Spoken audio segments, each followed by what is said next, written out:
Hi guys, how are you? I am BRC, welcome to the channel.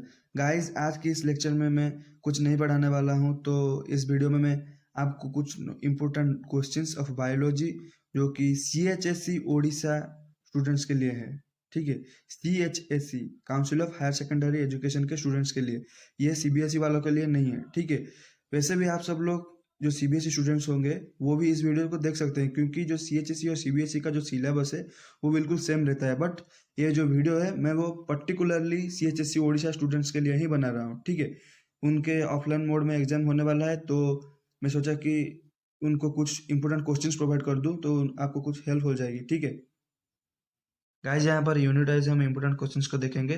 तो ये जो सारे क्वेश्चंस मैं अभी आपको प्रोवाइड कर रहा हूँ, ये सारे इंपॉर्टेंट क्वेश्चन हर साल के लिए इंपॉर्टेंट है, तो इसको आपको अच्छी तरह से पढ़ना है।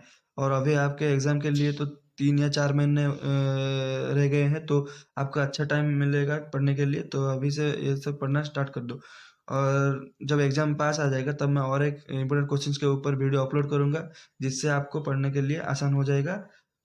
वो स्पेसिफिक रहेगा 2021 के लिए। ठीक है, और ये जो वीडियो मैं अभी अपलोड कर रहा हूँ, ये सारे ईयर्स के लिए जो क्वेश्चन इंपॉर्टेंट है ये इसमें मिल जाएंगे। ठीक है, तो क्वेश्चंस को देखने से पहले हम क्वेश्चन पैटर्न को जान लेते हैं। अगर हम बॉटनी की बात करेंगे तो उसमें आता है group A, group B, group C, इसी तरह से क्वेश्चंस आता है। और जूलॉजी में भी वैसा ही होता है, group A, group B, group C. और आपका जो बायोलॉजी का एग्जाम होता है वो 100 मार्क्स के होते हैं, और 70 थ्योरी के होते हैं, और 30 प्रैक्टिकल्स के होते हैं। जो प्रैक्टिकल्स के एग्जाम होते हैं वो आपके कॉलेज के ऊपर निर्भर करता है, आप कितना मार्क ला सकते हैं। ठीक है, और जो थ्योरी होते हैं, थ्योरी में से 70 में से आपको बॉटनी मिलेगा 35 मार्क्स के, और जूलॉजी मिलेगा 35 मार्क्स के। ठीक है, दोनों मिला करके 70 मार्क्स हो जाएंगे। तो आज हम बॉटनी के बारे में देखेंगे और जूलॉजी के बारे में अगले वीडियो में देखेंगे। ठीक है, तो क्वेश्चन पैटर्न ग्रुप ए में किस टाइप का क्वेश्चन आते हैं? Objective type, compulsory. ठीक है, जिसमें मल्टीपल चॉइस और वन वर्ड आंसर आ सकते हैं। 5 क्वेश्चन आएंगे जिससे मल्टीपल चॉइस, जैसे कि 4 ऑप्शन मिलेंगे, उससे आप उसमें से आपको एक राइट चॉइस चूज करना है। और वन वर्ड, जैसे कि क्वेश्चन मिलेगा और उसका आंसर वन वर्ड में लिखना है। ठीक है, तो वो 5 क्वेश्चन पढ़ेंगे, एक क्वेश्चन के लिए 1 मार्क मिलेगा, तो 5 मार्क्स हो गए। और करेक्ट द सेंटेंस, जैसे कि आपको एक सेंटेंस मिलेगा जिसके जिसके अंदर एक वर्ड होगा जिसको अंडरलाइन किया गया है। ठीक है, और वो वर्ड रॉन्ग होगा, उसको आपको राइट करना है। नेक्स्ट है फिल अप द ब्लैंक्स, जैसे कि आपको एक क्वेश्चन मिलेगा, उसमें एक ब्लैंक्स दिया गया होगा, उसको आपको फिल करना है। ठीक है, उसी टाइप के क्वेश्चंस 5 आएंगे, और एक के लिए 1 मार्क मिलेगा, तो 5 मार्क्स हो गए। और ग्रुप बी में जो क्वेश्चंस आएंगे वो शॉर्ट आंसर टाइप क्वेश्चंस। ठीक है, उसमें से आपको जो आंसर विद इन 3 सेंटेंसेस, ठीक है, answer with in 3 sentences, 2.5 marks each question. आपको 6 क्वेश्चंस मिलेंगे, उसमें से आपको 3 करना है, और एक के लिए 2.5 मार्क्स मिलेंगे, और answer with in 3 sentences. Guys, आपको यहाँ पर बहुत ज़्यादा आंसर लिखने की ज़रूरत नहीं है। जो शॉर्ट क्वेश्चंस पढ़ेंगे उसको आपको, जैसे कि आपको बहुत सारे कोचिंग में कहा जाता है कि आपको सब पढ़ना है, और ये भी इम्पोर्टेंट है, वो भी इम्पोर्टेंट है, और सारे पढ़ना है, और अच्छी तरह से पढ़ना है, 1 या 2 पेज के लिए पढ़ना है। गाइस, ये सब सुनोगे तो दिमाग आपका खराब हो जाएगा। ये सब कुछ नहीं होता है। आपका जो सिलेबस है उसमें दिया गया है कि short answer type questions, answer with in 3 sentences, जो कि 2.5 मार्क्स कैरी करते हैं, उसको आपको थ्री सेंटेंसेस में लिखना है। तो आपको कुछ ज़्यादा लिखने की ज़रूरत नहीं। जैसे कि आप सोच रहे हैं कि मेरा एक दोस्त है जो कि 2.5 मार्क्स के क्वेश्चन के लिए 1 पेज पढ़ रहा है, 2 पेज पढ़ रहा है, उसको ज़्यादा मार्क मिलेगा और मेरे को कम मार्क मिलेगा। ऐसा कुछ नहीं होता है गाइज। जो इवैल्यूएटर होगा ना, जो कॉपी चेक कर रहा होगा, वो उसको अच्छी तरह से नहीं पढ़ेगा, बोलेगा ये लेंथी करके लिखा है, क्या क्या क्या लिखा होगा उसको तो पता नहीं होगा। ठीक है, वो जैसा चाहेगा वैसा मार्क देके चला जाएगा। बट आप 3 सेंटेंसेस में लिखना है आपको, आप सिलेबस में दिया गया है तो उसको आपको 3 सेंटेंसेस में ही लिखना है। ठीक है, और 6 क्वेश्चन मिलेंगे, उसमें से आपको 3 करना है, और 2.5 मार्क्स एक क्वेश्चन के लिए, और 7.5 मार्क्स हो गए। और डिफरेंस बिटवीन जो क्वेश्चन पढ़ेंगे उसमें से 3 क्वेश्चन आएंगे, और उसमें से आपको एक ही करना है, और 3 इंपॉर्टेंट डिफरेंसेस को लिखना है। गाइस, यहाँ पर 4 है, 5, 8, 10 लिखने से आपको ज़्यादा मार्क मिलेगा, और जो 3 लिखा होगा उसको कम मार्क मिलेगा। ऐसा नहीं होता है, आपको केवल 3 इंपॉर्टेंट डिफरेंसेस के बारे में लिखना है। तो ग्रुप सी में आएगा long answer type questions, answer two questions out of 4। आपको 4 लॉन्ग क्वेश्चंस मिलेंगे, उसमें से आपको 2 इंपॉर्टेंट लॉन्ग क्वेश्चंस को, 2 जो आपको आ रहा होगा उसको करना है। एक क्वेश्चन कैरी करता है 7 मार्क्स, तो हो गया 14 मार्क्स। गाइस यहाँ पर जो आपके सिलेबस में जो कॉन्टेस्ट दिए गए हैं उसमें से जो अंडरलाइन किए गए जो टॉपिक्स है उस वही सब लॉन्ग क्वेश्चन है, उसको ही आपको पढ़ना है, ठीक है। तो ये हो गए तो 35 मार्क्स। तो चलिए यूनिट वाइज इंपॉर्टेंट क्वेश्चन को देखते हैं। पहला आता है रिप्रोडक्शन। रिप्रोडक्शन चैप्टर में जो आपका लॉन्ग क्वेश्चन है उसमें से है development of male gametophyte in angiosperms, and second है development of female gametophytes in a flowering plant.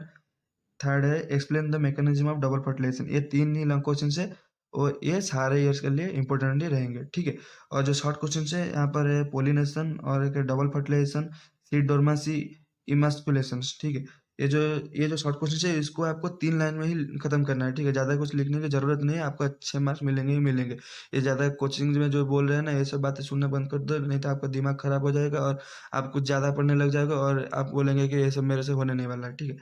तो ये सब आपको नहीं देखना है। तो नेक्स्ट डिस्टिंग्विश बिटवीन जो क्वेश्चंस आएंगे उसमें से एक amphimixis and apomixis, self pollination and cross pollination. Third है syngamy and triple fusion and microsporogenesis and megasporogenesis. उसके बाद है इंटेगुमेंट एंड टेस्टा। उसके बाद है पेरिस्पर्म एंड पेरिकार, ठीक है।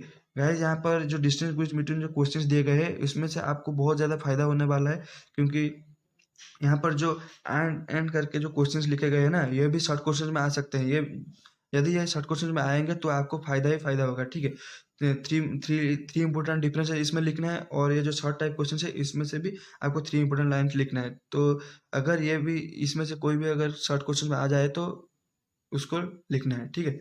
तो नेक्स्ट है unit 2 heredity and variation, and उसमें क्या है molecular basis of inheritance, genetics and evolution. जो जेनेटिक्स एंड इवोल्यूशन जो आपका यूनिट है उसमें आएगा heredity and variation and molecular basis of inheritance.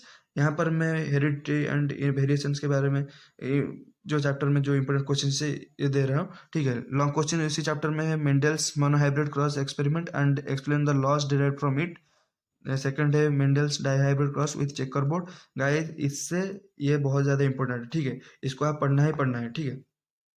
Next है शॉर्ट क्वेश्चन। शॉर्ट क्वेश्चन में लिंकेज है, crossing over, codominance, incomplete dominance and pleiotropy, ठीक है। ये सारे शॉर्ट नोट्स में आ गए होंगे। और डिस्टिंग्विश बिटवीन क्वेश्चंस में genotype and phenotype, homozygous and heterozygous, test cross and back cross, ये बहुत ही ज़्यादा इंपॉर्टेंट है, ठीक है। ये चैप्टर को आपको नहीं छोड़ना है। और अभी मैं जो इंपॉर्टेंट क्वेश्चन देने वाला हूँ मॉलिकुलर बेसिस ऑफ इनहेरिटेंस के ऊपर, ये भी बहुत ज़्यादा इंपॉर्टेंट है in comparison to Mendel's dihybrid and monohybrid cross, ठीक है। तो नेक्स्ट है मॉलिकुलर बेसिस ऑफ इनहेरिटेंस के ऊपर जो लॉन्ग क्वेश्चन है structure and function of DNA, ये काफ़ी ज़्यादा इंपॉर्टेंट है। और describe the process of DNA replication, describe the process of translation. Describe the process of DNA replication ये बहुत ही ज़्यादा इंपॉर्टेंट है in comparison to monohybrid cross, monohybrid और डाइहाइब्रिड, ठीक है। तो इसको आप अच्छी तरह से पढ़ना है। शॉर्ट क्वेश्चंस में आएगा डीएनए फिंगरप्रिंटिंग, जेनेटिक कोड, ये सब शॉर्ट क्वेश्चंस हो गए, ठीक है। डिस्टिंग्विश बिटवीन क्वेश्चंस में आ जाएंगे transcription and translation, induction and repression, mRNA and tRNA, and last है कोडन एंड एंटीकोडन, ठीक है। ये सारे इंपॉर्टेंट क्वेश्चन है, ये आपको करना ही करना है, ठीक है। यूनिट 3 में है बायोलॉजी एंड ह्यूमन वेलफेयर। उसमें से कोई कुछ भी लॉन्ग क्वेश्चन नहीं आएंगे, उसमें से सिर्फ शॉर्ट क्वेश्चन ही आएंगे। तो आपका बॉटनी में जो लॉन्ग क्वेश्चन है वो मैक्सिमम 10 ही होंगे, और जो कि आपके सिलेबस में अंडरलाइन किए गए हैं, ठीक है। तो उसको आपको अच्छी तरह से पढ़ना है। शॉर्ट क्वेश्चन इसमें क्या है बायोफोर्टिफिकेशन, सिंगल सेल प्रोटीन और SCP, micro propagation, hybridization and callus, ठीक है। ये सारे शॉर्ट क्वेश्चन रह गए हैं बायोलॉजी एंड ह्यूमन वेलफेयर के। डिस्टिंग्विश बिटवीन क्वेश्चन देखते हैं hybrids and hybrids, explants and callus, ठीक है। यूनिट 4 में ecology and environment long question इसमें आते हैं air pollution and it's control, water pollution and it's control, ये 2 हो गए। और एयर पोल्यूशन में और एक क्वेश्चन जोड़ के आ जाता है सेकेंडरी एयर पोल्यूशन पोल्यूटेंट्स के बारे में लिखने के लिए, ठीक है। तो ये 2 क्वेश्चन आप कर लेंगे तो आपको अच्छे मार्क्स आएंगे, ठीक है। शॉर्ट क्वेश्चन में उसमें है food chain, decomposers, ecosystem, food web, hotspots of biodiversity, red data book, global warming, acid rain, eutrophication. यहाँ पर गाइस जो शॉर्ट क्वेश्चन दे रहा हूँ आप ज़्यादा सोचिए मत, उसमें आपको 3 लाइन ही लिखना है, क्योंकि आपके सिलेबस में ही दिया गया है। किसी का भी मत सुनिएगा कि 1 पेज लिखो और 2 पेज लिखना है, ऐसा कुछ नहीं होता है, ठीक है। तो डिस्टिंग्विश बिटवीन क्वेश्चन देखते हैं genetic diversity and species diversity, biodegradable pollutant and non biodegradable pollutant, primary pollutant and secondary pollutant. ये सारे जो क्वेश्चंस है वो जूलॉजी बॉटनी के इंपॉर्टेंट क्वेश्चंस है, ठीक है। तो नेक्स्ट वीडियो में हम जूलॉजी के बारे में डिस्कशन करेंगे।